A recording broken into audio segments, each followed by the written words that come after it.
Assalamualaikum warahmatullahi wabarakatuh. Perkenalkan, nama saya Nofredi Aziz. Pada kesempatan kali ini saya diminta untuk mengajar mengenai keselamatan dan kesehatan kerja atau K3 untuk pelatihan penyegaran operator dan supervisor instalasi radiometalurgi IRM. Berikut adalah biodata saya. Saat ini saya menduduki jabatan sebagai peranata nuklir ahli pertama pada subbidang keselamatan kerja dan proteksi radiasi, bidang keselamatan kerja dan akuntansi bahan nuklir. Latar pendidikan saya yaitu Diploma 4 Tekno Kimia Nuklir Sekolah Tinggi Teknologi Nuklir Badan Tenaga Nuklir Nasional. Manfaat dari kegiatan ini atau diklat ini yaitu untuk menambah pengetahuan mengenai K3. Kemudian kita memahami apa itu K3. Setelah kita mengetahui, kita memahami K3 dan kemudian kita dapat mengimplementasikan K3 di unit kerja kita, khususnya di PT BBN, yaitu di instalasi radiometalurgi. Adapun tujuan pembelajaran dari diktat materi K3 ini yaitu agar peserta memahami dan mampu menjelaskan prinsip dasar keselamatan dan kesehatan kerja di instalasi radiometalurgi. Hasilnya ada 4. Yang pertama, menjelaskan potensi dan pengendalian bahaya di laboratorium instalasi radiometalurgi, menjelaskan pengertian kecelakaan kerja, menjelaskan penilaian risiko di laboratorium instalasi radiometalurgi, dan yang terakhir itu menjelaskan program K3 di laboratorium instalasi radiometalurgi. Baiklah, adapun daftar isi dari saya ini, yang pertama yaitu pendahuluan, yang kedua tujuan K3 di instalasi radiometalurgi, yang ketiga potensi bahaya dan pengendaliannya, keempat penilaian risiko, dan yang terakhir yaitu program K3 Pusat Teknologi Bahan Bakar Nuklir. Mungkin ketika saya presentasi ini di luar, orang akan bertanya apa itu PT BBN. Tapi saya yakin bahwa Bapak dan Ibu tidak akan bertanya apa itu PT BBN. Karena kita semua bekerja di PT BBN untuk sekarang ini. Baiklah, apa itu PT BBN? PT BBN yaitu Pusat Teknologi Bahan Bakar Nuklir yang berada di bawah Kedeputian Teknologi Energi Nuklir atau TEN. Berdasarkan Peraturan Kepala Batan Nomor 16 Tahun 2014 tentang Organisasi dan Tata Kerja Batan. PT BBN ini memiliki 2 instalasi utama. Yang pertama yaitu IEBE. IEBE yang biasa kita kenal dengan instalasi elemen bakar eksperimental atau bahasa Inggrisnya EVI. Yang kedua yaitu ada IRM. IRM yaitu instalasi radiometalurgi, bahasa Inggrisnya RMI. Apa bedanya IEBE dan IRM? Saya jelaskan lagi bahwa terdapat perbedaan antara IEBE dan IRM. IEBE digunakan untuk penelitian dan pengembangan produksi bahan bakar nuklir untuk reaktor riset maupun reaktor daya. Indonesia sekarang ini memiliki 3 reaktor riset. Yang pertama di Jogja, yang kedua di Bandung, dan yang ketiga ada di Serpong. Sedangkan IRM digunakan untuk penelitian dan pengembangan teknologi pengujian pra dan pasca iradiasi bahan bakar nuklir atau dengan kepala bidang uji radiometalurgi. Biasanya IRM ini dikenal dengan sebagai PIE atau Post Irradiation Examination atau uji pasca iradiasi. Terus apa hubungannya dengan K3? Kenapa PT BBN harus mengimplementasikan K3? Baiklah, saya akan mencoba menjelaskan bagaimana sejarah perkembangan K3. Sejarah perkembangan K3 sudah dimulai kurang lebih 1700 tahun sebelum Masehi. Kemudian sejak revolusi industri di Inggris, di mana banyak terjadi kecelakaan yang membawa banyak korban. Sehingga para pengusaha hanya berpendapat bahwa itu merupakan resiko resiko dari pekerjaan dan penderitaan bagi para korban. Dan para pengusaha hanya mengganti tenaga kerja tersebut dengan tenaga yang baru. Sungguh ironis sekali.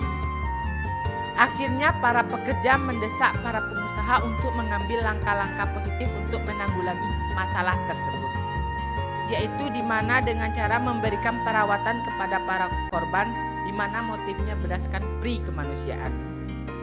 Hingga diberlakukan peraturan perundang-undangan bahwa jika terjadi kecelakaan kerja, baik merupakan kesalahan korban atau tidak, maka yang bersangkutan akan mendapatkan ganti rugi jika terjadi di dalam pekerjaan.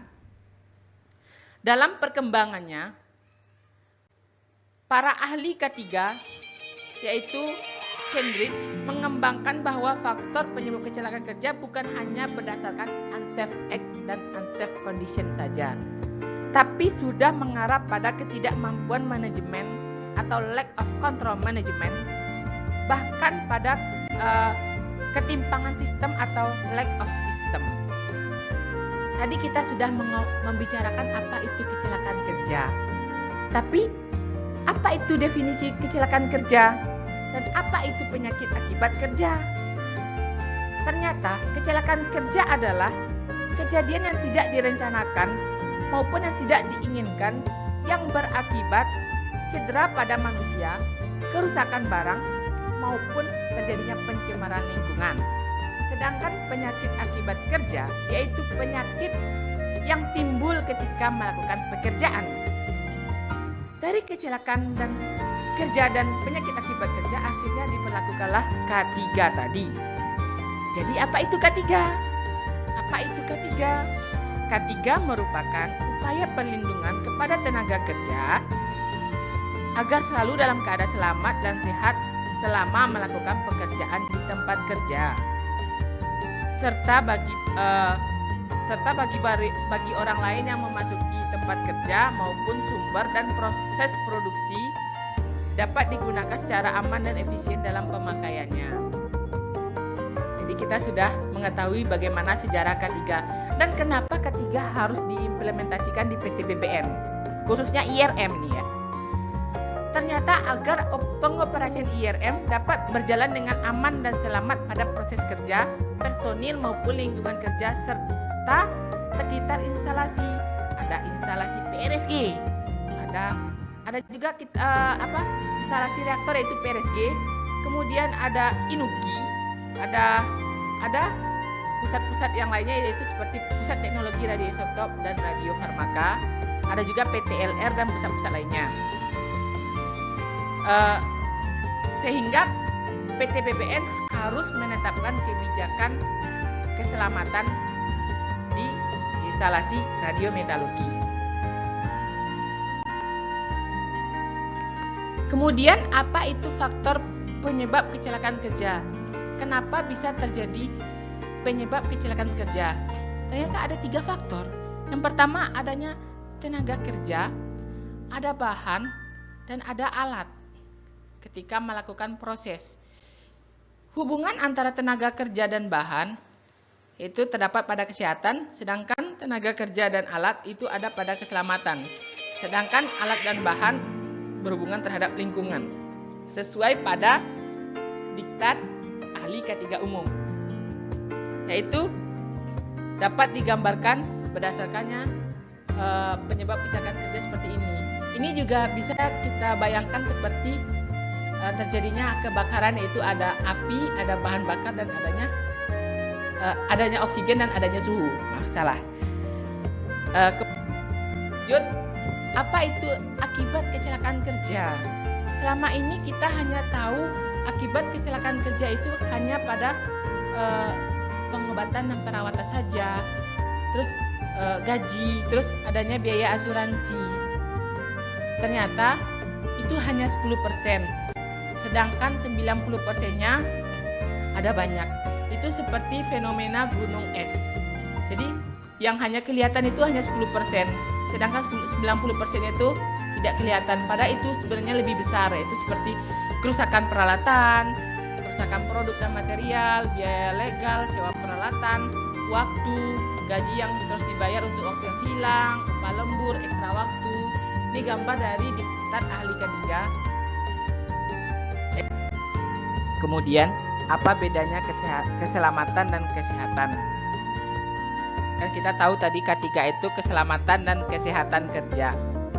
Ternyata apabila kita bicara keselamatan dan kesehatan kerja, ternyata ada perbedaan prinsip menurut pendekatan sumber bahaya, konsekuensi, dan konsentrasi kepedulian. Walaupun terdapat perbedaan tersebut, namun pada akhirnya keselamatan dan kesehatan merupakan satu kesatuan yang tidak dapat terpisahkan. Pelaksanaan keselamatan dan kesehatan kerja harus sinergi dan seiring sejalan karena keduanya merupakan bagian integral dari sistem perlindungan tenaga kerja. Selain itu, juga sudah diberlakukan Undang-Undang Nomor 1 Tahun 1970 tentang keselamatan kerja. Oke, lanjut. Apa tujuannya K3 di IRM? Tadi sudah dijelaskan agar pengoperasian IRM dapat berjalan dengan aman dan selamat, atau menjamin keselamatan dan kesehatan terhadap pekerja, masyarakat, dan lingkungan dengan cara memenuhi prinsip-prinsip keselamatan dan kesehatan serta kelestarian lingkungan hidup. Selanjutnya yaitu potensi bahaya yang ada di IRM dan cara mengendalikannya. Berikut beberapa contoh. Yang pertama yaitu penggunaan bahan nuklir. Penggunaan bahan nuklir dalam kegiatan penelitian dikendalikan dengan sistem pengendalian dan pertanggungjawaban bahan nuklir atau sistem safeguard. Yang kedua yaitu penggunaan gas. Untuk menjaga keselamatan, di sekeliling tempat penyimpanan dilengkapi dengan rantai dan pada setiap tabung gas disertakan kartu identifikasi.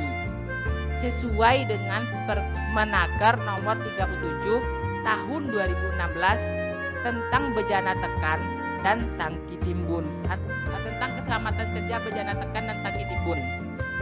Yang ketiga yaitu adanya penggunaan bahan kimia. Bahan kimia yang digunakan dalam kegiatan PIE dan non-PIE berdasarkan jenis dan sifatnya digolongkan menjadi 3. Yang pertama yaitu bahan yang bersifat volatil, yang kedua asam dan basah, dan yang ketiga itu toksin. Untuk menjamin keselamatan pekerja, keselamatan dan kesehatan pekerja radiasi yang ada di IRM, maka pekerja harus mengetahui cara penanganan bahan kimia yang digunakan melalui MSDS atau Material Safety Data Sheet dan menggunakan alat pelindung diri. Pengendalian bahan kimia berbahaya di tempat kerja sudah diatur di dalam Permenaker Nomor 187 Tahun 1999, yaitu pada pasal 3, pengendalian bahan kimia dilakukan dengan cara penyediaan lembar keselamatan bahan atau MSDS dan menggunakan alat pelindung diri. Selanjutnya ada itu namanya penilaian risiko. Tapi opo kui resiko? Resiko adalah gabungan dari kemungkinan terjadinya bahaya atau paparan dan keparahan luka atau gangguan kesehatan yang dapat disebabkan oleh kejadian atau paparan. Atau risiko terhadap keselamatan yaitu kesempatan untuk terjadinya cedera atau kerugian dari suatu bahaya atau kombinasi dari kemungkinan dan akibat atau konsekuensi. Sedangkan risiko dari kesehatan adalah paparan bahaya yang diterima dalam kurun waktu tertentu untuk terjadinya gangguan kesehatan. Ini mengacu pada standar Batan tahun 2019. Kemudian adanya tujuan penilaian risiko. Kenapa risiko itu harus dinilai? Ternyata untuk mengidentifikasi dan mengukur potensi bahaya dari setiap tahapan pekerjaan yang berdampak pada K3 di lingkungan kerja, menilai besaran risiko dan mengendalikan risiko atas dasar prioritas tertentu. Tapi sebelum kita melakukan analisis risiko, kita identifikasi dulu bahaya-bahaya yang terdapat di instalasi kita. Faktor-faktor bahaya yang mungkin dapat terjadi, yang pertama adanya bahaya fisik. Bahaya fisik contohnya yaitu adanya kebisingan, adanya radiasi pengion maupun non pengion, tapi biasanya kalau radiasi sudah sendiri ya, sehingga ini masuknya ke K3 non radiasi. Ada juga K3 radiasi. Kemudian adanya temperatur yang ekstrim. Kemudian bahaya fisik itu juga meliputi pencahayaan dan getaran. Terus yang kedua adanya bahaya mekanik. Misalnya terbentur, terjepit, tertimpa tangga. Terus ada juga bahaya elektrik. Misalnya tersengat listrik, bad contact, bahaya elektromekanik, hubungan singkat, putus nyambung. Oh, itu tidak termasuk. Kemudian ada bahaya kimia. Bahaya kimia ini jika menggunakan bahan-bahan kimia bisa mudah meledak, eksplosif contohnya kan. Terus ada mudah terbakar, ada korosif, ada oksidator kuat, ada yang karsinogenik, contohnya itu yang mengandung kromat, ada juga yang beracun. Kemudian ada bahaya biologi. Bahaya biologi ini biasanya disebabkan oleh mikroorganisme, virus, bakteri, jamur, maupun virus corona. Kemudian adanya bahaya ergonomi. Bahaya ergonomi ini itu adanya interaksi pekerja dengan mesin. Misalnya bahaya ergonomi itu penataan tempat kerja, terus misalnya ketidaknyamanan atau kelelahan, itu ergonomi. Kemudian adanya bahaya fisiologi, misalnya akibat pembebanan kerja, misalnya analisis beban kerjanya berlebih sehingga fungsi anggota tubuh pekerja terganggu, atau mengangkat barang yang tidak benar sehingga menyebabkan anggota tubuh tidak simetris. Terus ada bahaya yang terakhir yaitu bahaya psikososial, yaitu bahaya yang ditimbulkan antara interaksi sosial sesama pegawai baik secara horizontal maupun vertikal ataupun dengan sistem manajemen. Nah, ini contoh-contoh bahaya. Untuk jenis-jenis kecelakaan kerja dan penyakit akibat kerja yang mungkin terjadi di Batan dapat kita lihat pada lampiran A yang ada pada diktat. Sedangkan faktor-faktor bahaya dapat kita lihat pada lampiran B-nya. Terus kita lanjut, yaitu adanya informasi identifikasi bahaya. Untuk mengenali tahapan kegiatan membahayakan yang ditimbulkan dapat kita lihat pada tabel 1, ada parameter yang perlu diketahui dan cara mendapatkan informasi. Secara sederhana, dalam menemukan potensi bahaya yang terdapat dalam suatu tahapan pokok kegiatan dilakukan dengan cara menentukan kegiatan pokok dalam pekerjaan tersebut, kemudian dianalisis masing-masing bahaya muncul dari setiap kegiatan pokok tersebut. Kemudian diisi pada lampiran C, pada diktat Bapak dan Ibu.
Selanjutnya kita akan melakukan analisis risiko.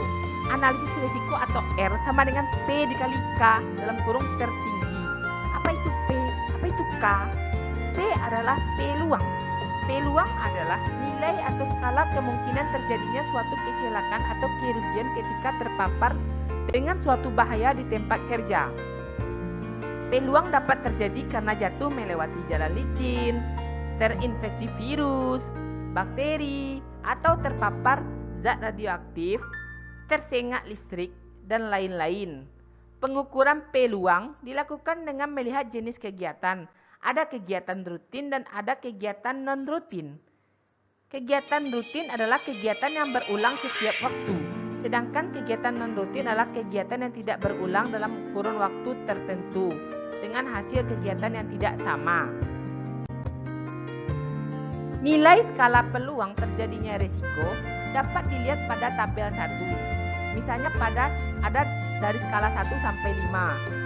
Misalnya skala 1, untuk sifatnya rutin secara teori bisa terjadi, tapi belum pernah mengalami atau mendengar pernah terjadi. Kalau untuk non-rutin, secara teori bisa terjadi, tapi yakin tidak akan terjadi selama pekerjaan berlangsung. Nah, itu untuk peluang. Lanjut, ada konsekuensi atau K. K merupakan atau konsekuensi, yaitu untuk menentukan tingkat keparahan atau kerugian yang mungkin terjadi dari suatu kecelakaan akibat bahaya yang ada. Ada K1, ada K2, ada K3, ada skala 1, 2, 3, 4, 5. Dipilih yang mana yang paling tinggi. Makanya tadi dalam kurung K, dalam kurung tertinggi. Kemudian dari hasil tersebut, maka kita dapat menghitung R, yaitu R sama dengan P kali K. Jika kita memperoleh nilai R, misalnya nilai R-nya itu sama dengan 13, maka peringkatnya C, yaitu resiko belum dapat diterima, perlu dilakukan tindakan pengendalian tambahan. Itu analisis resiko. Selanjutnya yaitu pengendalian resiko, yaitu bagaimana caranya kita mengendalikan resiko tersebut. Suatu organisasi harus memastikan bahwa hasil penilaian risiko dipertimbangkan pada saat menentukan pengendalian. Pengendalian risiko dilakukan dengan 5 tahap. Harus berurutan. Yang pertama yaitu eliminasi, yang kedua yaitu substitusi, yang ketiga pengendalian dengan rekayasa, yang keempat pengendalian administratif, dan yang kelima yaitu alat pelindung diri. Jadi alat pelindung diri merupakan pengendalian risiko yang terakhir. Contohnya ini, contoh pengendalian risiko, kita mengambil contoh yaitu misalnya pengukuran radiasi UV. Untuk mengetahui radiasi UV, biasanya satuannya kan miliwatt per centimeter persegi.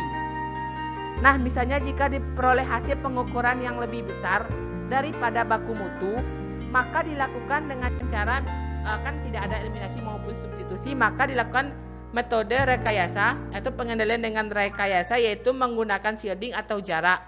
Tapi kalau belum berhasil, maka dilakukan pengendalian administratif, yaitu pengaturan waktu pemajanan jika memungkinkan. Namun jika belum juga, baru kita menggunakan alat pelindung diri. Nah, pada gambar 1 merupakan hierarki dari pengendalian risiko. Yang terakhir yaitu adanya program K3 PTBBN. Program K3 PTBBN yaitu ditunjuknya tim Satgas K3. Apa aja toh program K3 PTBBN? Yang pertama ada sosialisasi dan workshop K3. Yang kedua ada pelaksanaan 5R setiap bulannya. Yang ketiga ada pembuatan SPIP. Terus kita melakukan studi banding K3. Kita melakukan inspeksi rutin K3, misalnya sebelum libur panjang. Terus kita melakukan kaji diri budaya keselamatan K3 setiap tahunnya. Itu dilakukan oleh tim Satgas K3. Terus baru-baru ini tim Satgas K3 juga melakukan kegiatan pemantauan terhadap karyawan PTBBN yang sakit karena sekarang lagi pandemi COVID-19. Baiklah, kita lanjut ke soal latihan. Soal latihan yang pertama yaitu ditinjau dari segi keselamatan. Larut latihan ini dapat dikategorikan menjadi 2. A. Termampatkan dan tidak termampatkan. B. Terbakar. B. Beracun dan tidak beracun. Korosif dan tidak korosif. D. Reduksi. Pilihan jawabannya yaitu yang D. Itu karena bahan volatil itu ada dua, yang dapat terbakar maupun yang tidak dapat terbakar.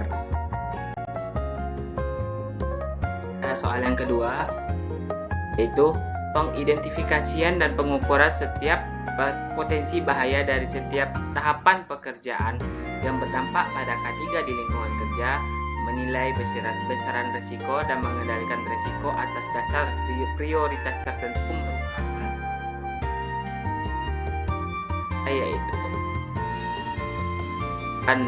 pengen.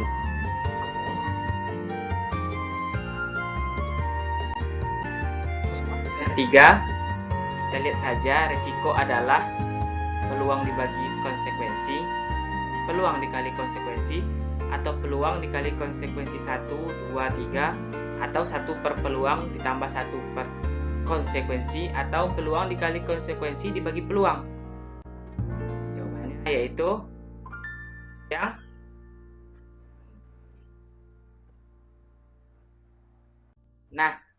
Nah, untuk nomor 4 kita lihat risiko belum dapat diterima dan harus dilakukan tindakan pengendalian tambahan. Maka tergolong pemeringkatan risiko. Nah, maka jawabannya kalau belum dapat diterima itu jawabannya yang D. Kalau tidak dapat diterima itu yang D dan E. A sama B masih dapat diterima. Nah, kemudian soal yang kelima, asbestos merupakan kerusakan pada. Lihat, asbestos itu sering dipakai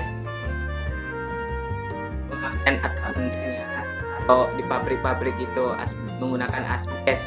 Biasanya kerusakannya pada usus, lambung, jantung.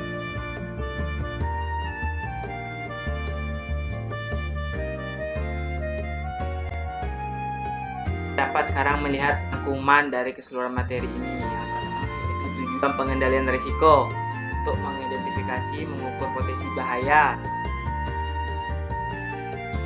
menilai besaran risiko. Yang kedua, setiap